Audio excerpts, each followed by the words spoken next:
Hello and welcome to WION World as One. You're watching Gravitas with me, Hem Kaur Saroya. Let's take a look at what we've lined up for you on the show tonight.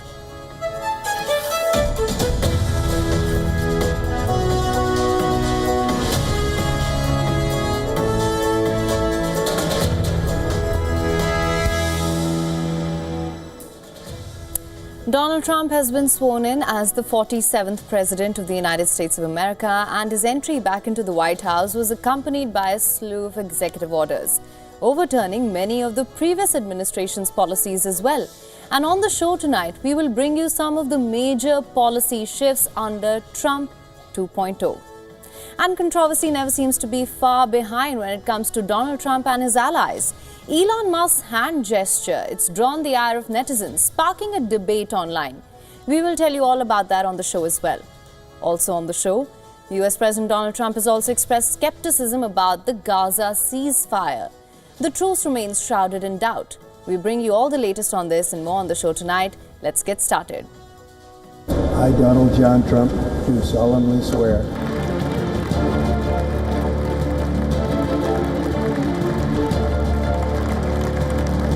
Thank you very much, everybody. Panama's promise to us has been broken. And above all, China is operating the Panama Canal, and we didn't give it to China, we gave it to Panama, and we're taking it back.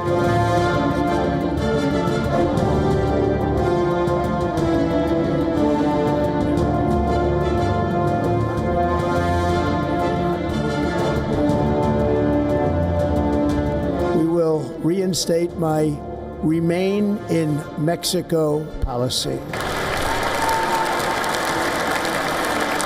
I will end the practice of catch and release.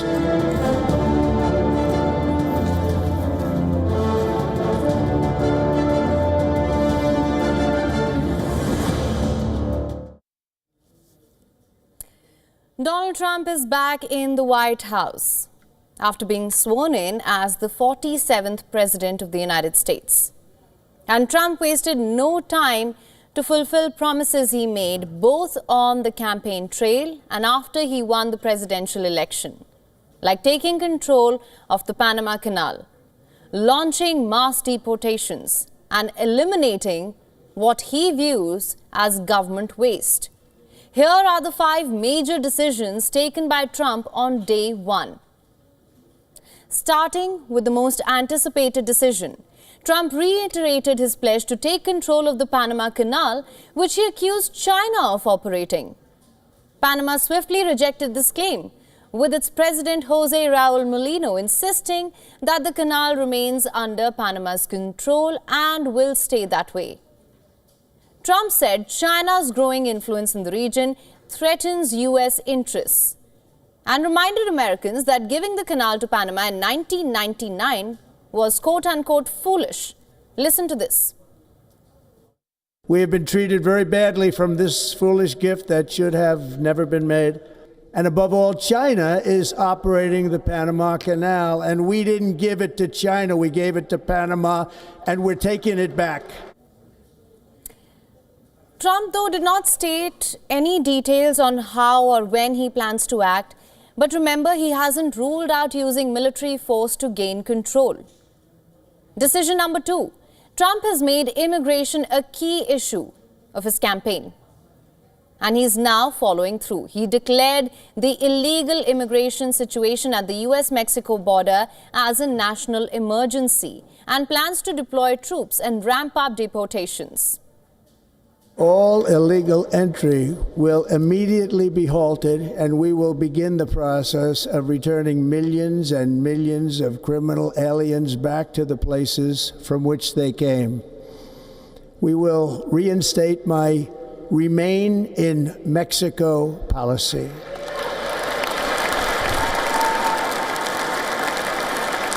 I will end the practice of catch and release. And I will send troops to the southern border to repel the disastrous invasion of our country. Trump then cited a wartime law from 1798, the Alien Enemies Act, to target foreign gang members. This same law was used during World War II to detain Japanese, German and Italian non-citizens. He also designated criminal cartels as foreign terrorist organizations. As for how many immigrants there are in the United States, estimates put the number at 13 to 14 million. 4 million of these are estimated to be Mexicans. That's the largest cohort of undocumented immigrants.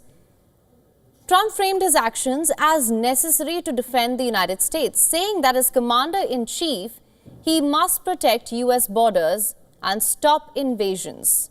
What's more, Trump has signed an order to end birthright citizenship for children of immigrants without legal status, including children born to people on temporary visas.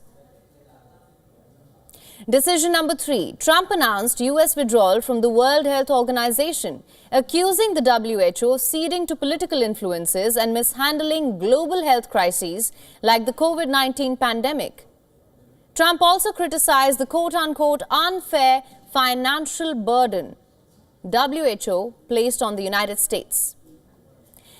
A spokesperson for the WHO responded saying that the organization regrets Trump's announcement and hopes the decision will be reconsidered. And Trump, of course, did not stop there. He also signed an order to withdraw the United States from the Paris Climate Agreement. Although the U.S. rejoined the accord under Joe Biden, Trump argued it disadvantages American businesses while giving countries like China a free pass. He said the United States won't be ripped off anymore. Decision number 4, and one of Trump's most decisive and divisive acts back in office, came with the clemency for those charged in connection with the January 6, 2021 Capitol attack. He pardoned about 1,500 people and commuted the sentences of 14 others. Hundreds of others convicted of misdemeanors like trespassing also received pardons. Trump said that the pardons bring an end to quote-unquote grave national injustice, insisting he is bringing closure to a contentious chapter in U.S. history. In the aftermath, experts said that the decision undermined justice, while Trump supporters called it necessary for national reconciliation. Decision number 5. Trump also took a decision on TikTok. After previously pushing for a ban, he granted the app a 75-day extension to comply with U.S. laws and resolve national security issues. Trump said he has received countless calls from wealthy individuals about the platform. When asked why he changed his stance, Trump said, and I'm quoting here, "Because I got to use it." This extension followed a few days of disruption for TikTok users across America. The app briefly stopped working due to a ban enforced under Biden. Trump further said that the U.S. government could take a 50% stake in TikTok's U.S. operations, and as part of that stake, the United States could police the site. Trump's comments evoked a response from China, of course. Chinese Foreign Ministry spokesperson in a regular news briefing on Tuesday said that China believes operations and acquisitions should be, quote-unquote, decided independently by companies. Ultimately, Donald Trump's first day back in the White House was anything but quiet. From the Panama Canal to immigration, international agreements and January 6th clemency, his executive orders has everyone on their toes. All eyes are on Trump and what comes next. More executive orders? Maybe. Regardless, it's clear that this is just the beginning of Trump's second term. And as Donald Trump's new crew comes into office, it's quite a motley bunch. Don't believe me? Take a look at this video that's going viral. This is a video of tech billionaire Elon Musk. He's making a one-arm gesture during a speech celebrating Trump's inauguration. Musk thanked the crowd for, and I'm quoting here, making it happen, before placing his right hand over his heart and then thrusting the same arm out into the air straight ahead of him. Then he turns around and repeats this gesture for those who were sitting behind him. The seemingly simple gesture sparked a debate online. Did he actually just do that? Did Elon Musk just do a Nazi salute? You see, netizens could not help but notice the uncanny resemblance between Musk's hand gesture and the Nazi salute. So what was it? An awkward gesture or a Nazi salute? Here's what he said when he made those gestures. Musk, a vocal supporter of Trump, declared, I'm quoting here, "This was no ordinary victory.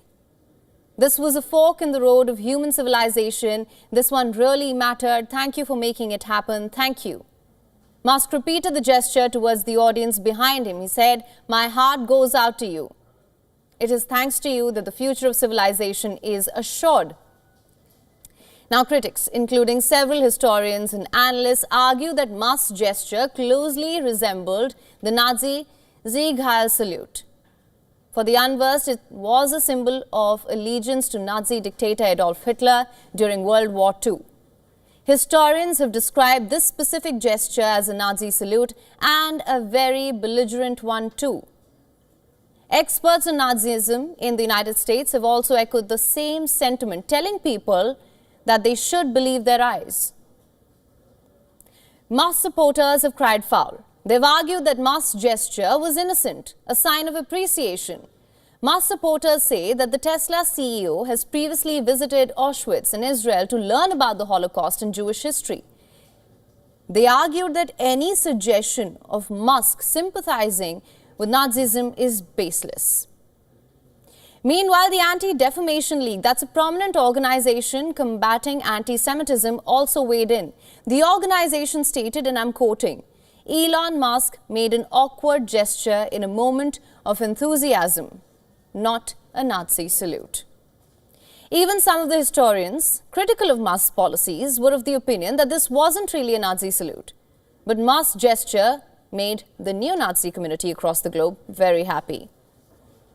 Andrew Torba, founder of a social media platform popular with anti-Semites and white supremacists, wrote, and I'm quoting here, "Incredible things are happening already."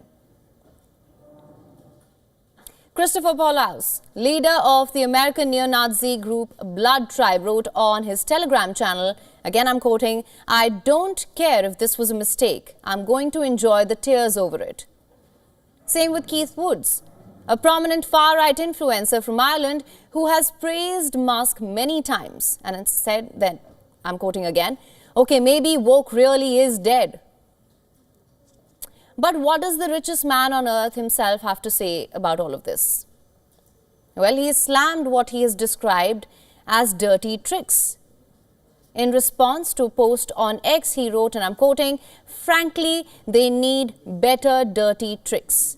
The everyone is Hitler attack is so tired." So even if Musk didn't intend to do a Nazi salute, his gesture has sparked a debate online. Why? Clues can be found in Musk's past actions, perhaps. Musk's past comments and actions could be blamed for perhaps lending credence to these theories. Despite his defense, critics say that Musk's past engagements with far-right figures and ideologies have contributed to the controversy surrounding his actions.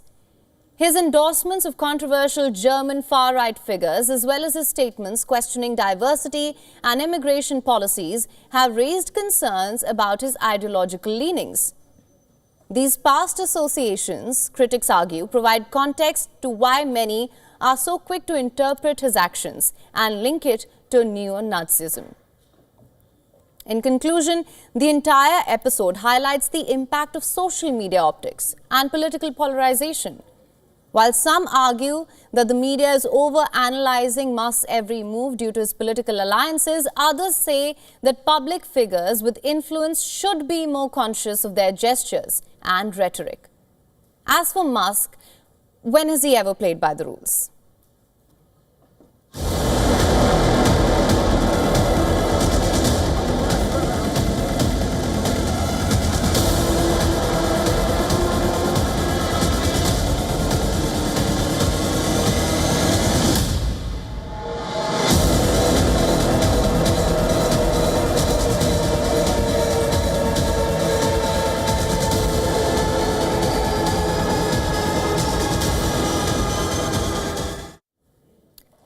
Let's shift our focus to West Asia now. US President Donald Trump has expressed skepticism about the Gaza ceasefire after signing a flurry of executive orders on his first day in office. Trump expressed doubts about whether the ceasefire deal would hold throughout all the three phases. Hear it for yourself. How confident are you, Mr. President, that you can keep the ceasefire in Gaza and conclude the three phases of the deal? I'm not confident. That's not our war, it's their war, but I'm not confident. But I think they're very weakened on the other side.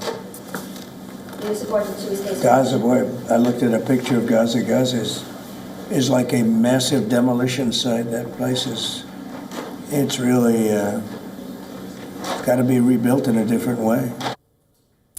Not our war. The newly sworn-in president has declared that the Gaza conflict is not America's problem. This is the Hamas-Israel truce entered its third day on Tuesday. Trump's statement marks a big departure from former President Biden's approach. The former President Biden had spent months trying to negotiate a ceasefire. When the ceasefire finally went into effect on Sunday, Biden expressed confidence about its prospects, telling reporters he was confident it would hold. However, now Trump has expressed doubts about the ceasefire. In response to a question about whether he was willing to help Gaza rebuild, Trump simply replied with a maybe, and then casually referred to his past as a real estate developer. So what's behind Trump's pessimism regarding the ceasefire?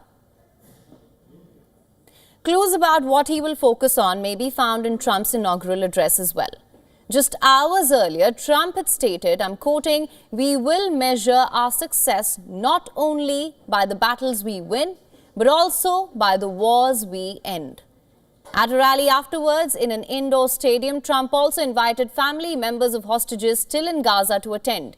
He's portrayed himself as a peacemaker, claiming he can forge the necessary deals to restore order and minimize the financial burden on American taxpayers when it comes to foreign wars. Trump has already taken credit for the three-phase ceasefire deal, which was announced just before his return to the White House.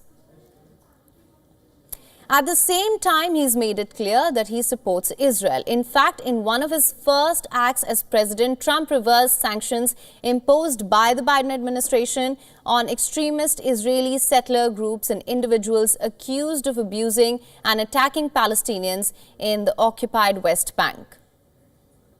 According to the Times of Israel, the order was used against 17 individuals and 16 entities over the past year. This included settlers the United States said had, and I'm quoting here, violently attacked Palestinians and illegally driven them off their land. According to reports, Israeli Prime Minister Benjamin Netanyahu had raised the issue with Trump ahead of his inauguration. Regardless, Israeli Finance Minister Bezalel Smotrich was quick to thank Trump on taking office. Smotrich said, and I'm quoting, "Continued fruitful cooperation to bolster our national security, expand settlement throughout all parts of the land of Israel, and strengthen Israel's standing in the world." Remember, Smotrich is among those who has argued strenuously for Israel to re-establish Jewish settlements in Gaza, abandoned under an Israeli order from 2005. Now, what does the newly sworn-in US president think about this? It's not clear. But when asked who should govern Gaza, Trump has said, "You certainly can't have the people that were there," in an apparent reference to Hamas. Trump has also mentioned that he might play a role in rebuilding the Palestinian enclave. He has praised its quote-unquote phenomenal location on the sea. What does he mean by that? It's unclear again. His comments resonate with remarks made by his son-in-law Jared Kushner last year. Kushner had referred to the waterfront property in Gaza as very valuable and suggested that Israel should relocate Palestinians from Gaza and clean it up. Now, Donald Trump's return to the Oval Office isn't just reviving his political legacy. It's casting a spotlight on his youngest son. We're talking about Barron Trump. At 18, Barron is stepping out from the shadows and into the public eye, sparking speculation about whether he is the true heir to the Trump empire. Take a look.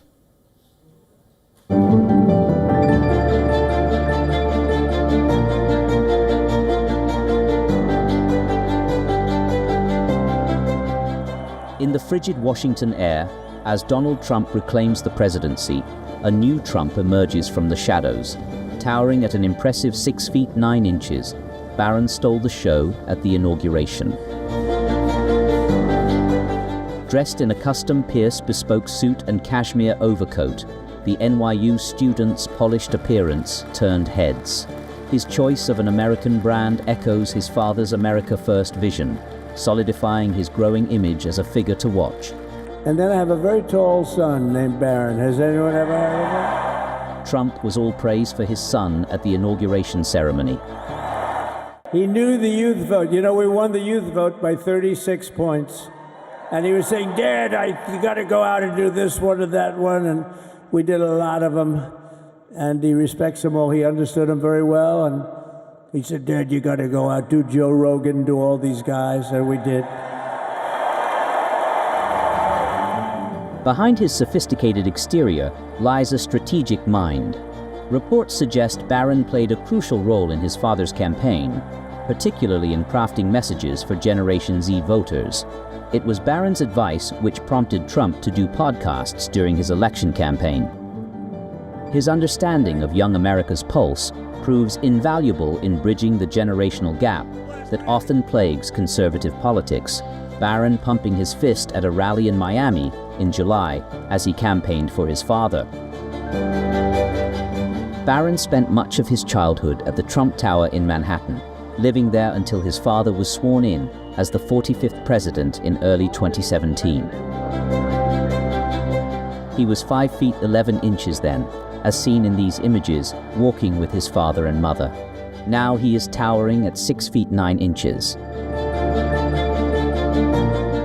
The boy who once lived in Trump Tower's gilded isolation now emerges as a potential heir to Donald Trump. His father's proud acknowledgement at the inauguration signals a carefully orchestrated entry into public life. Will he emerge as a new Trump power player, or is he simply enjoying the limelight? Well, one thing is certain, Americans are watching closely.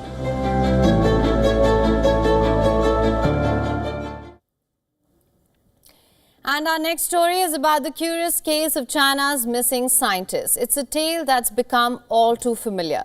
Be it Chinese ministers, leaders, or scientists, it's a story that resurfaces every few months. And each time, we ask the same question. What's the mystery behind China's disappearing scientists? In the latest incident, 2 high-ranking executives from China's premier aircraft manufacturer, the Aviation Industry Corporation of China, or AVIC, have gone MIA.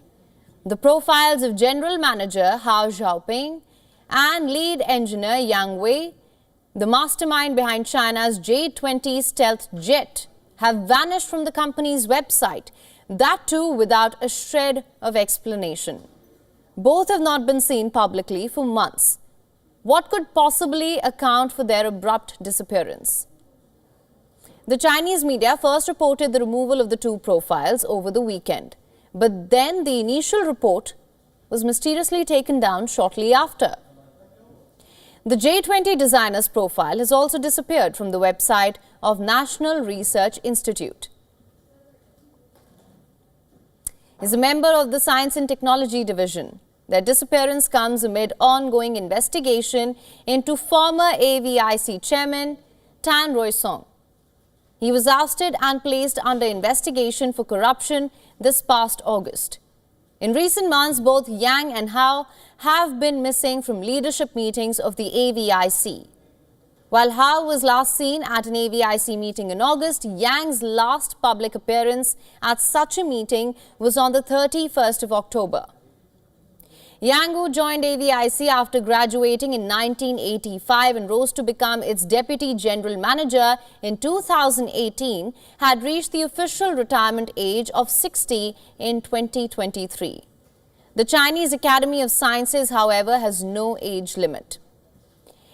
Yang was also an alternate member of the ruling Communist Party's Central Committee from 2017 to 2022. But Hao, who became AVIC General Manager in 2022, is not yet at the official retirement age. The AVIC also held an anti-corruption work conference past weekend, where a report on discipline was presented. Neither Hao nor Yang were mentioned. What's more, the aircraft manufacturer is yet to make an announcement about the missing scientists. AVIC, it's a key player in Beijing's drive for military modernization and technological self-reliance. It's a state-owned enterprise.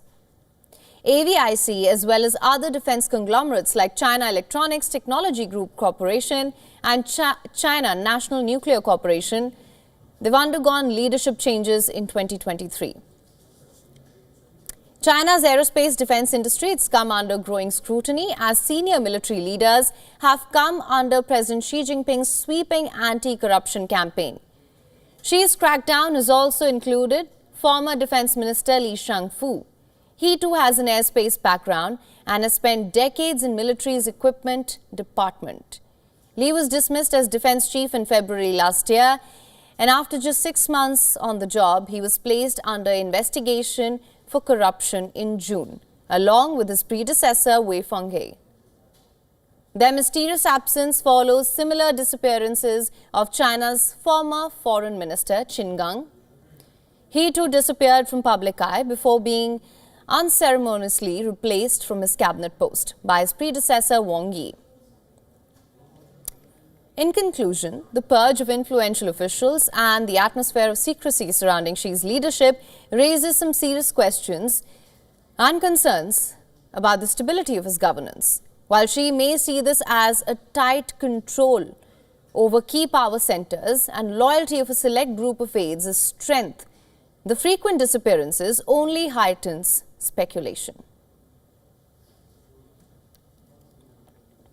And our next story is about China's new hypersonic missile, a hypersonic air-to-air missile that is shrouded in secrecy. As per reports, Chinese scientists have pushed technology limits to create a hypersonic missile which is capable of withstanding extreme heat as high as 1200 degrees Celsius. That's an extremely unique feature for hypersonic missiles. The weapon, reportedly developed for China's Air Force, could pose a major threat to military aircrafts globally. Let's break down all the details. According to a peer-reviewed paper in Equipment Environmental Engineering, a Chinese language journal that is, full-scale prototypes of the secret missile were tested in an arc-heated wind tunnel. These tunnels reportedly generate temperatures reaching tens of thousands of degrees Celsius. Scientists who led this project said that these wind tunnels are rarely used because they consume massive amounts of power and cost a fortune to run. Yet for this missile, the investment was deemed necessary. Why? Because these missiles aren't just fast, they are hypersonic, a weapon capable of climbing to the edge of the atmosphere, then descending at an incredible speed to strike its target. Chinese scientists leading the project said that every part of the hypersonic missile, including its nose and engine, was affixed with advanced thermal protection systems and then were tested under prolonged temperatures. According to estimates, these temperatures exceeding 1200 degrees Celsius align with missiles traveling at Mach 9 for extended periods. Let me put that into perspective for you.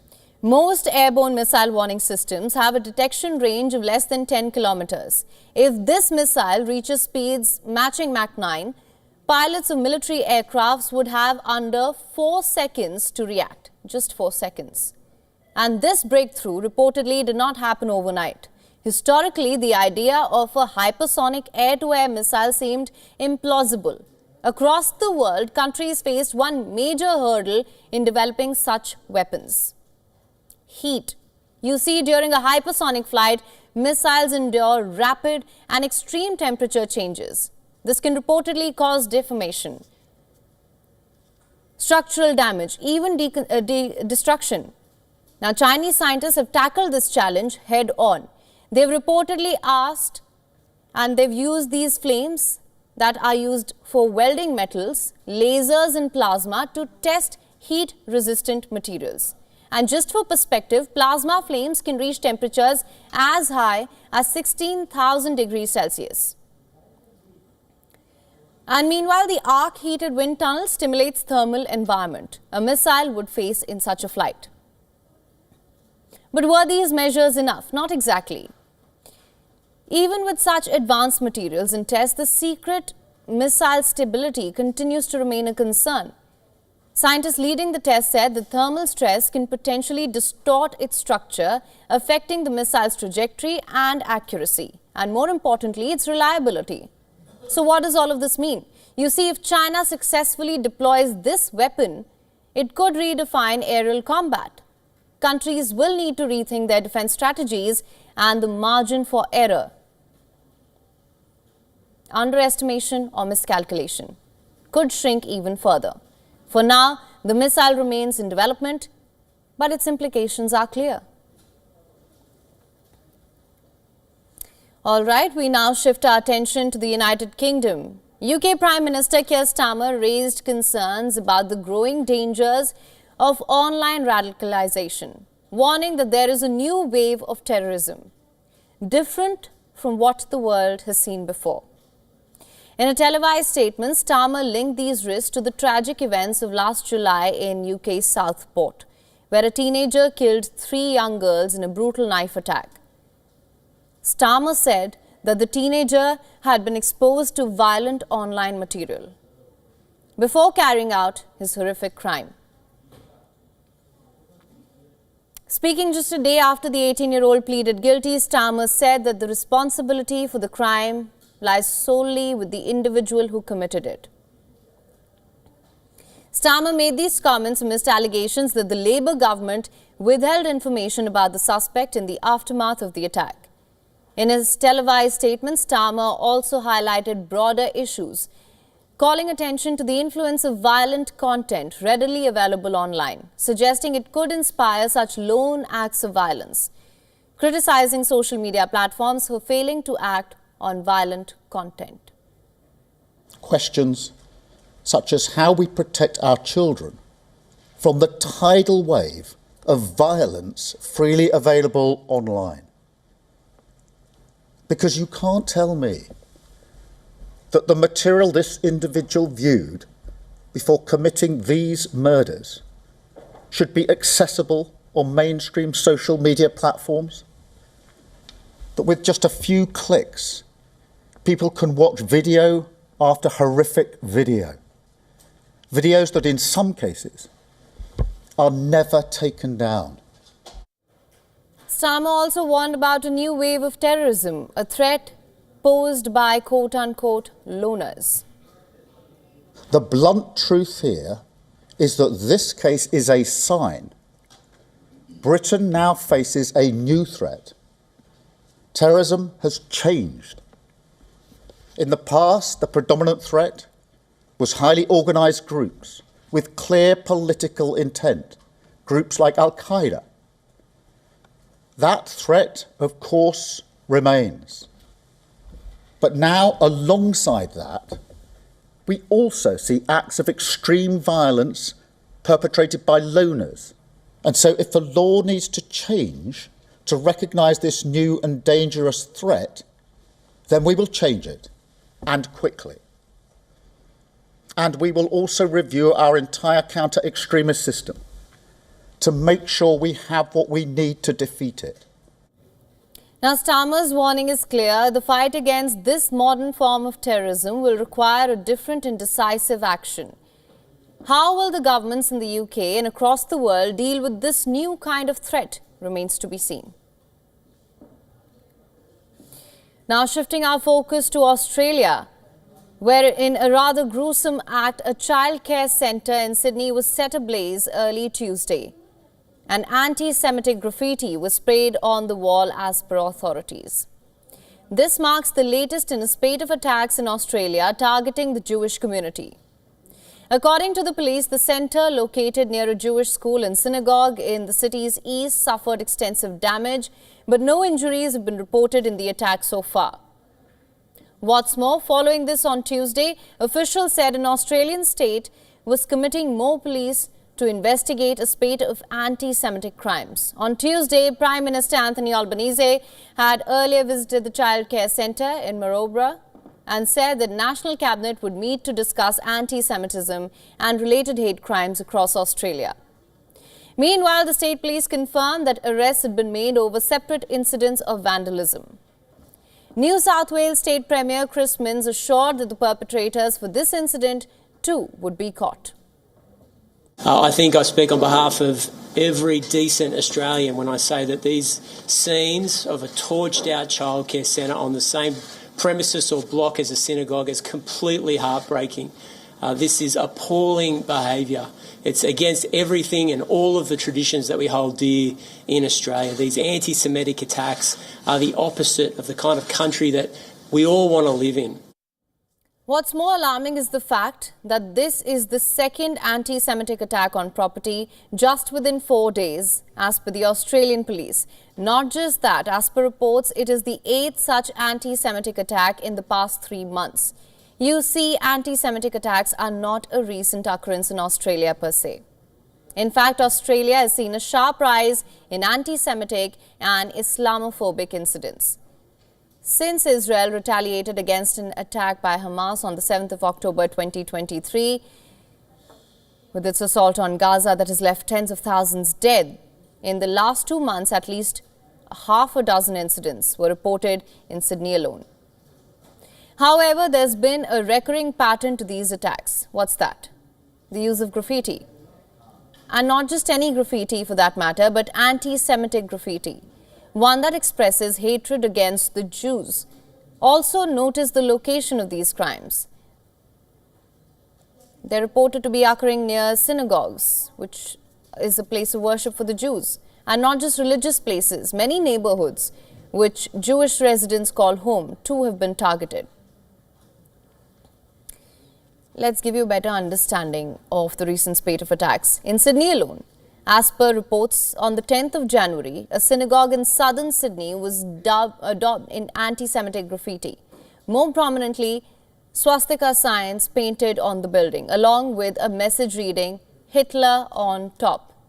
Just the very next day, 11th January, red swastikas were found painted on the front fence of a synagogue in Georgina Street, Newtown. Not just this year, though. On the 11th of December, a car in Magny Street was set on fire, as well as anti-Semitic messages found to be written on fences of homes and on the footpath. This, by the way, is the second incident in the same region.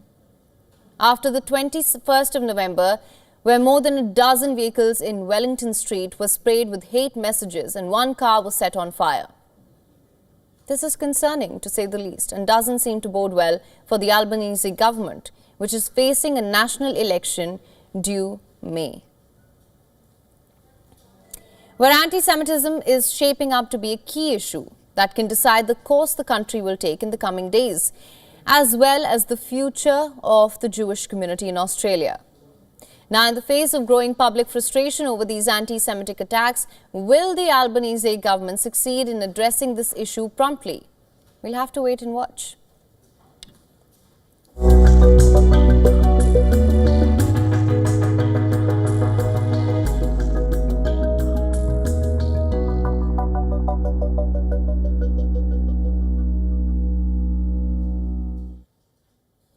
All right, on to Colombia now, which has vowed war against left-wing guerrillas. Why is that? As security forces rush to contain a wave of violence that has killed more than 100 people and displaced hundreds and thousands, this comes as fierce clashes broke out between two rival armed groups on the border with Venezuela, something which has threatened to destabilize the country's peace altogether. On Monday, President Gustavo Petro declared a state of internal unrest and economic emergency. In the northeastern region of the country, taking to X in a rather defiant warning, Petro announced that the military will take action against the National Liberation Army, the ELN, which is said to have been behind border region attacks on rival leftist groups. As an immediate measure, the army deployed some 5,000 troops to the conflict-torn region. This even as more civilians continue to flee in the face of mounting tensions.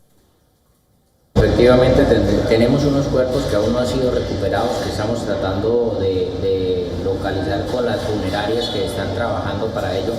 Y el tema de la seguridad, hay una zozobra, un miedo en la comunidad, que ese es el miedo que... Where did it all start? As per officials, last Thursday, the ELN launched an assault in Catatumbo on a rival formation comprising ex-members of the now-defunct FARC guerrilla force, who kept fighting after it was disarmed in 2017. You see, the recent clashes are a stark departure from aspirations across parts of Colombia. Less than a decade ago, when the country signed a peace deal with its largest rebel group, which is the Revolutionary Armed Forces of Colombia. And over the years, the nation has suffered through many internal conflicts with the guerrilla groups, paramilitary organizations, and the government.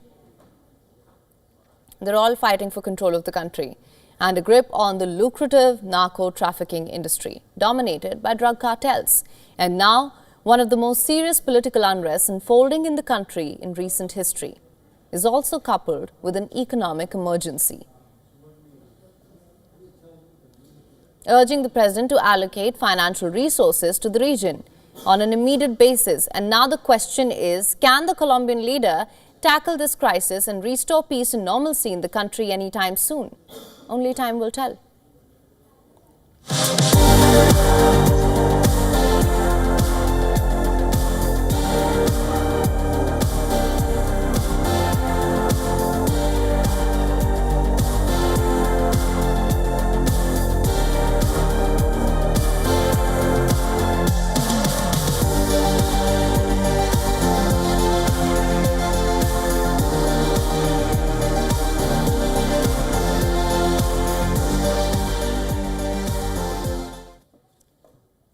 And our next story is from Peru. Its Congress has just imposed a dress code specifically for its female employees.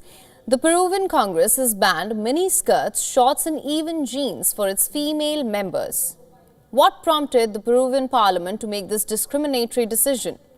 It's a prostitution scandal. You heard that right. The Peruvian Congress banned female employees from wearing miniskirts, citing the need to address an alleged prostitution ring within the parliament. This decision follows the murder of Andrea Vidal, a 28-year-old lawyer and former advisor to the Legal and Constitutional Office. She was fatally shot near her home in December of last year. According to reports, Vidal was involved in recruiting sex workers for high-ranking officials in the Peruvian Congress. The scandal was reportedly on the verge of being exposed when Vidal was killed. Here's a little bit more about the case. The investigation into the prostitution ring is ongoing. Authorities suspect that Jorge Luis Torres Saravia, the former head of the Legal and Constitutional Office, was at the center of this operation. Saravia claims he had nothing to do with Vidal's murder and that the pair were friends, but he's been removed from his position. The rather sexist decision to impose a dress code on women was taken in the backdrop of Andrea Vidal's murder. According to a report by polling firm Ipsos, the Peruvian parliament is one of the most disliked legislative bodies in the world. 82% of the citizens oppose the tenure of parliamentarians. Parliament's refusal to hold early elections, which is currently scheduled for 2026, it's also fueled public frustration. As for President Dina Boluarte, she has an even higher disapproval rating of 84%. And that's not even half the story. Over half of 130 members of the Peruvian Congress are currently under criminal investigations. The criminal charges range from bribery, domestic violence, cases of sexual exploitation. Ask the parliamentarians and they deny these charges, of course. Since taking office in July 2021, the current Congress has awarded itself pay rises, increased expenses, while ignoring social problems, including the fact that 40% of the toddlers suffer anemia. At the same time, legislators have passed laws that make it harder to prosecute organized crime in the country. As a result, cocaine trade, illegal mining, extortion remains a key problem. Which brings us back to today. Civil society groups in the South American nation have argued that the introduction of a mini-skirt ban instead of addressing the real issue marks a new law for the parliament. The question is, will imposing restrictions on women and dictating what they can and cannot wear solve the country's and the Peruvian parliament's real challenges? Can a ban on mini-skirts effectively address the deeper systemic issues at hand?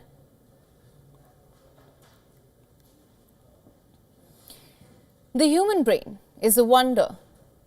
Very few things are off limits for the brain. And now, in an attempt to boost patients' mood, a trial conducted by the National Health Services, or the NHS, plans to use a brain-computer interface, something that directly alters brain activity using ultrasound. Revolutionary, isn't it? But how does it work? The device, designed to be implanted beneath the skull but outside the brain, maps the activity and delivers targeted pulses of ultrasound to switch on clusters of neurons. As per reports, the safety and tolerability of the device, it needs to be tested. In a trial funded by the UK's Advanced Research and Invention Agency, about 30 patients are slated to participate in this trial.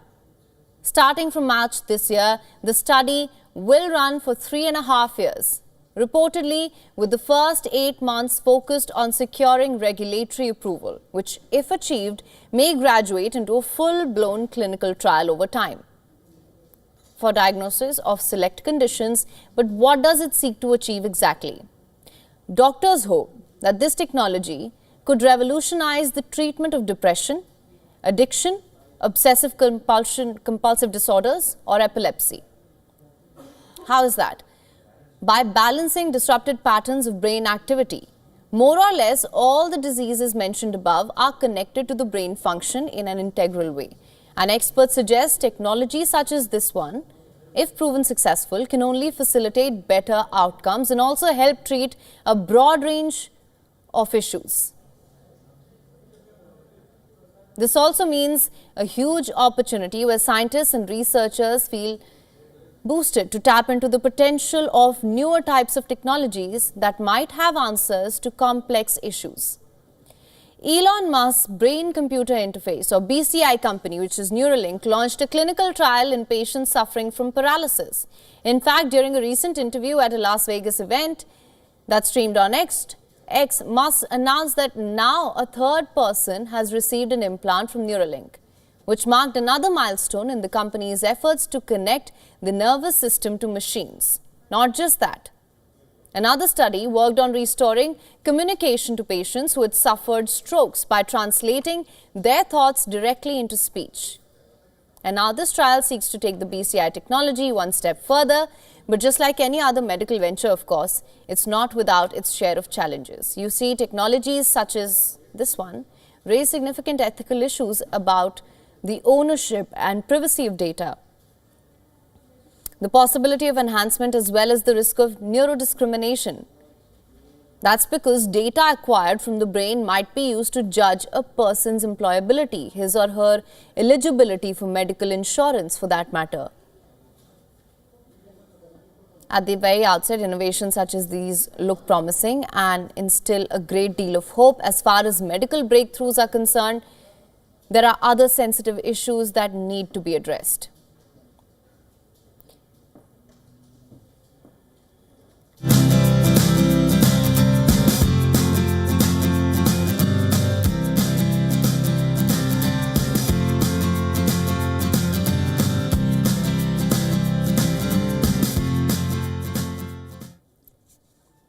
All right, what do you think of when you uncork a bottle of champagne and pour it into a glass? Something to celebrate perhaps, raise a toast to something important, or simply cherish a drink that lifts people's mood.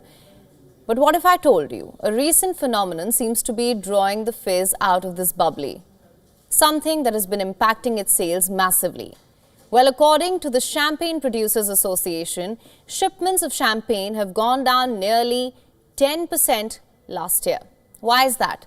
As per reports, consumers in crucial markets such as the United States and France have cut down on the luxury beverage.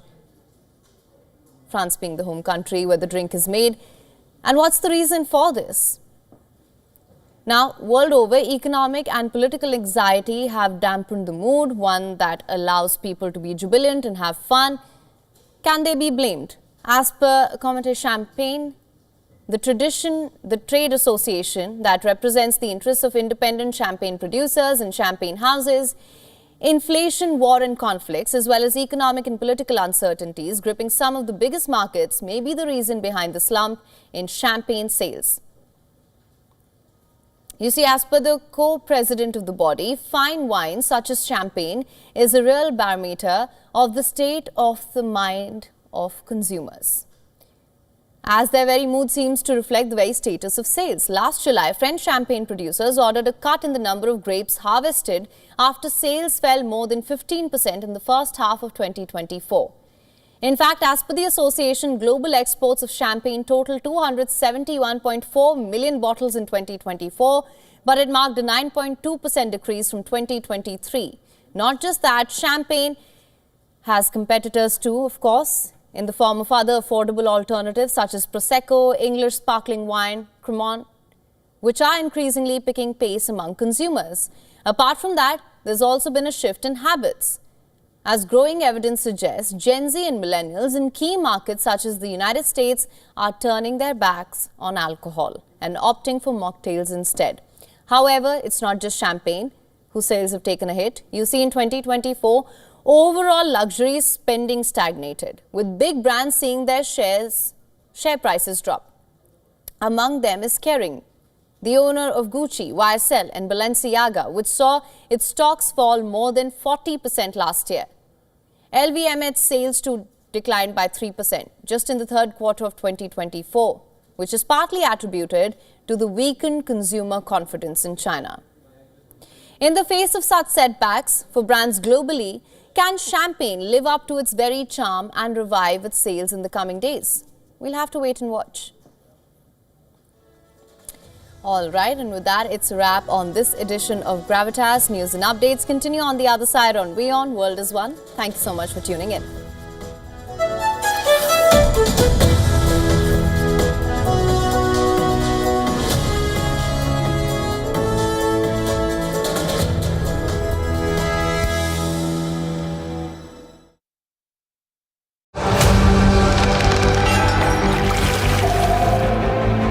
The biggest gathering of humanity on the planet. This is quite an interesting spot. WION brings you exclusive coverage from the ground of the Mahakumbh Mela. These bikes will be petrol